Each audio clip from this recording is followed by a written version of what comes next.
Hey, ready to read the Bible with me? The rain kind of messed up my hair today. But let's read the Bible. Okay, where is my good pair of glasses? Yesterday my glasses broke.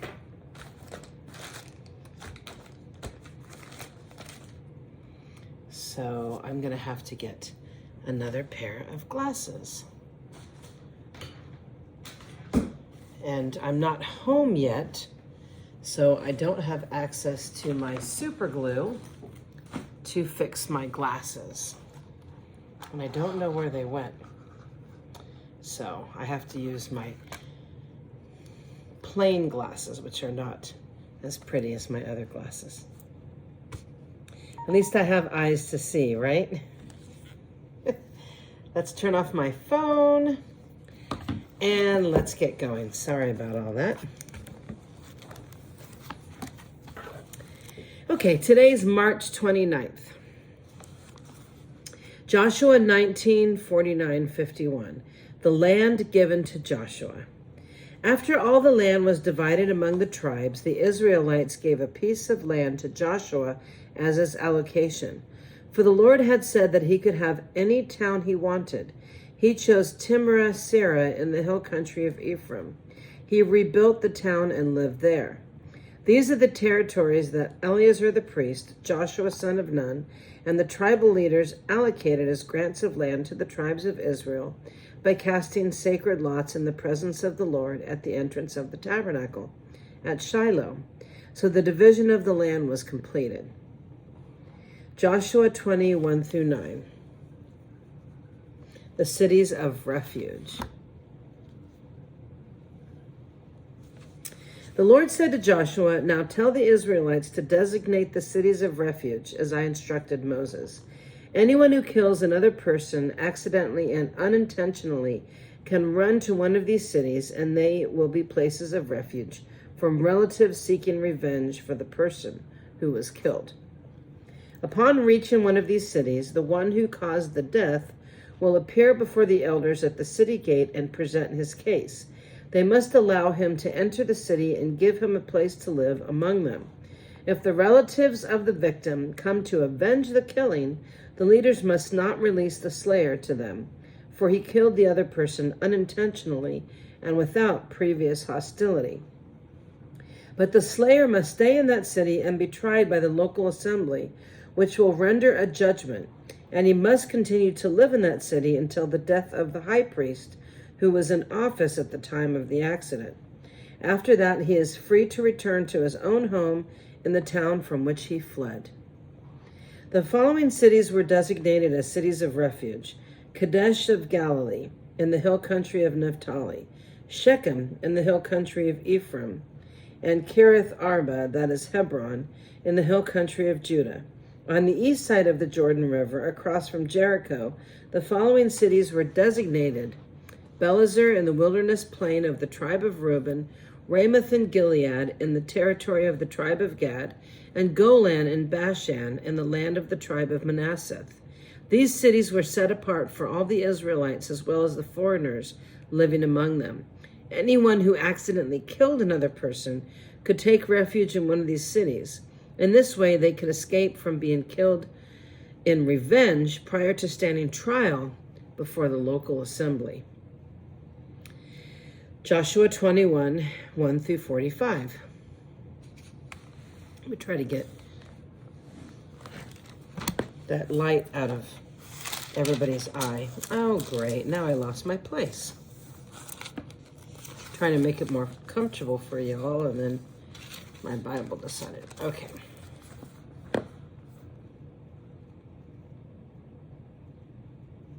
The towns given to the Levites, Joshua 21:1-45.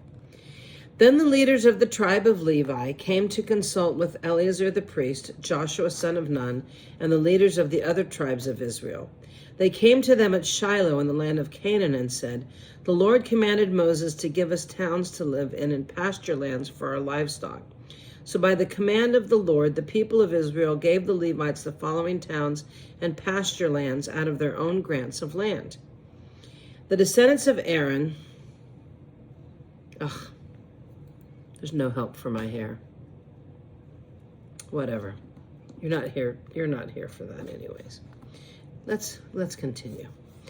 The descendants of Aaron, who were members of the Kohanite clan within the tribe of Levi, were allotted 13 towns that were originally assigned to the tribes of Judah, Simeon, and Benjamin. The other families of the Kohanite clan were allotted 10 towns from the tribes of Ephraim, Dan, and the other half-tribe of Manasseh. The clan of Gershon was allotted 13 towns from the tribes of Issachar, Asher, Naphtali, and the half-tribe of Manasseh in Bashan. Oh, God. The clan of Merari was allotted 12 towns from the tribes of Reuben, Gad, and Zebulun. So the Israelites obeyed the Lord's command to Moses and assigned these towns and pasture lands to the Levites by casting sacred lots. The Israelites gave the following towns from the tribes of Judah and Simeon to the descendants of Aaron, who were members of the Kohanite clan within the tribe of Levi, since the sacred lot fell to them first. Kiriath Arba, that is Hebron, in the hill country of Judah, along with its surrounding pasture lands. Arba was an ancestor of Anak. But the open fields beyond the town and the surrounding villages were given to Caleb, son of Jephunneh, as his possession. The following towns with their pasture lands were given to the descendants of Aaron the priest: Hebron, a city of refuge for those who accidentally killed someone; Lebna, Jadatar, Estomiah, Holon, Dibur, Ain, Judah, and Beth Shemesh. 9 towns from these 2 tribes. From the tribe of Benjamin, the priests were given the following towns with their pasture lands: Gibeon, Geba, Anathoth, Almon, 4 towns. So in all, 13 towns with their pasture lands were given to the priests, the descendants of Aaron. The rest of the Kohanite clan from the tribe of Levi was allotted the following towns and pasture lands from the tribe of Ephraim: Shechem in the hill country of Ephraim, a city of refuge for those who accidentally killed someone; Gezer, Kebaziam, Beth Horon, there's 4 towns. The following towns and pasture lands were allotted to the priests from the tribe of Dan: Elakech, Gibbonathan, Ajon, and Gath Rimmon, 4 towns. The half-tribe of Manasseh allotted the following towns with their pasture lands to the priests: Tanakh and Gath Rimmon, 2 towns. So in all, 10 towns with their pasture lands were given to the rest of the Kohanite clan. The descendants of Gershon, another clan within the tribe of Levi, received the following towns with their pasture lands from the half-tribe of Manasseh: Golan and Bashan, a city of refuge for those who accidentally killed someone; and Beth Shirtoth, the 2 towns. I had hairspray in my hair, so it's oh God, whatever. From the tribe of Issachar, they received the following towns with their pasture lands: Kishion, Dabereth, Jermoth, and En-Gamma, 4 towns. From the tribe of Asher, they received the following towns with their pasture lands: Mishal, Abdon, Helfkath, and Rahab, 4 towns. From the tribe of Naphtali, they received the following towns with their pasture lands: Kadesh in Galilee, a city of refuge for those who accidentally killed someone; Hamath Dor and Kartan, 3 towns. So in all, 13 towns with their pasture lands were allotted to the clan of Gershon. The rest of the Levites, the Merari clan, were given the following towns with their pasture lands from the tribe of Zebulun: Jokaneam, Karthath, Dimnah, and Naphtali, 4 towns. From the tribe of Reuben, they received the following towns with their pasture lands: Bezer, Jahaz, Kedemoth, and Methatath, 4 towns.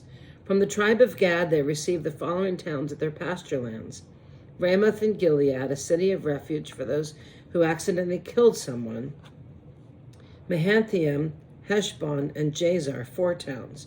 So in all, 12 towns were allotted to the clan of Merari. The total number of towns and pasture lands within Israelite territory given to the Levites came to 48. Every one of these towns had pasture lands surrounding it. So the Lord gave to Israel all the land that he had sworn to give their ancestors, and they took possession of it and settled there. And the Lord gave them rest on every side, just as he had solemnly promised their ancestors. None of their enemies could stand against them, for the Lord helped them conquer all of their enemies. Oh my gosh, he did. Their enemies just got brutally wiped out. Joshua kicked their butt. That's right. The Lord helped them conquer all their enemies. Not a single one of all the good promises of the Lord had given to the family of Israel was left unfulfilled. Everything he had spoken came true. The part about Joshua kicking butt, I added that in there. That's not in the Bible. Just to let you know, if you're new to my channel and you're new to God's word, that's not in the Bible. That's embellished by me. Territory of the Levites, 1 Chronicles 6, 54, 81. This is a record of the towns and territory assigned by means of sacred lots to the descendants of Aaron, who were from the clan of Kohath. This territory included Hebron and its surrounding pasture lands in Judah, but the fields in the outlying areas belonging to the city were given to Caleb, son of Jephunneh. So the descendants of Aaron were given the following towns, each with its pasture lands: Hebron, a city of refuge; Lebnah, Jadar, Ashtemiah, Holon, Debir, Ain, Judah, and Beth Shemesh. And from the territory of Benjamin, they were given Gibeon, Geba, Elameth, and Anathoth, each with its pasture lands. So 13 towns were given to the descendants of Aaron.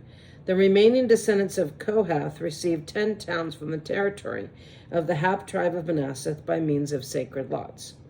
The descendants of Gershon received by sacred lots 13 towns from the territories of Issachar, Asher, Naphtali, and from the Bashan area of Manasseh, east of the Jordan. The descendants of Merari received by sacred lots 12 towns from the territories of Reuben, Gad, and Zebulun. So the people of Israel assigned all these towns and pasture lands to the Levites. The towns in the territories of Judah, Simeon, and Benjamin, mentioned above, were assigned to them by means of sacred lots. The descendants of Kohath were given the following towns from the territory of Ephraim, each with its pasture lands: Shechem, a city of refuge in the hill country of Ephraim; Gezer, Jokmeam, Beth Horon, Ajalon, and Gath Rimmon. The remaining descendants of Kohath were assigned the towns of Aner and Bileam from the territory of the half-tribe of Manasseh, each with its pasture lands. The descendants of Gershon received the towns of Golan in Bashan and Ashratoth from the territory of the half-tribe of Manasseh, each with its pasture lands. From the territory of Issachar they were given Kadesh, Daberath, Ramoth, and Anaim, each with its pasture lands. From the territory of Asher, they received Mashal, Abdon, Hukok, and Rehob, each with the pasture lands. And from the territory of Naphtali, they were given Kadesh and Galilee, Hammon and Kiriathaim, each with its own pasture lands. The remaining descendants of Merari received the towns of Joachim, Kartoth, and Rimmon, and Tabor from the territory of Zebulun, each with its pasture lands. From the territory of Reuben, east of the Jordan River, opposite Jericho, they received Bezer, a desert town, Jahaz, Kedemoth, and Methatoth, each with its pasture lands. And from the territory of Gad, they received Ramoth, Gilead, Mahanaim, Heshbon, and Jazer, each with its pasture lands. Somebody had made a comment to me on my page that wouldn't it be nice to get through all these chapters and start reading the stories of Jesus? And yes, I agree. But it's interesting to know how they live their life. One time I was visiting Hawaii, and they had the City of Refuge, and I can't pronounce it, but I used to be able to pronounce it. It's a really cool, beautiful place. And they had to set that up too. And I never knew that they had City of Refuge in the Bible until I started reading this chronological Bible and the Bible from last year. So that's really interesting. So apparently if you, you know, you needed a place to be safe if you accidentally killed somebody. Never thought about that. So we don't have cities of refuge anymore. But that's really interesting. So, Okay, well, thank you for joining me. And I hope you join me tomorrow. And I don't know what to do about these glasses. I love them. If you weren't here yesterday, my glasses broke right in the middle of my video. Right in the beginning of my video. And so these are not, you know, these are kind of expensive because they're so pretty. But now I don't know what happened to my other ones. I've got about 10 pairs of glasses, and some are pretty and some are just plain. But that's okay. At least I have eyes to see, or I hope I do. That's what I prayed for in the Spirit. We could have 30 pairs of glasses, but if we don't have eyes to see in the Spirit, then what we're reading, what we're learning, what the Lord is trying to bring us through, we're not going to learn anything from it. So my prayer, again, for all of us is that we have eyes to see, ears to hear, so when we're learning stuff about the Lord and we're studying His Word, that we would grow closer to our knowledge of God and closer in our walk with Jesus. So that's what matters. So we could have the best glasses in the world, but if we have broken eyes, spiritual eyes, like if we can't see, then we're not ever going to go anywhere. It's like we might as well be blind, right? And I don't know about you, but I don't want to be blind either spiritually, physically, nothing. Anyways, when I get back home from my long work session, because I travel for my business, I own my own business and I have to travel. When I get on a plane next week and get back home, I'm going to fix these glasses and see if I can do it. Have a blessed and wonderful evening, and please join me tomorrow. I will find where my gold pair of glasses went, and I will read to you with my gold glasses. God bless.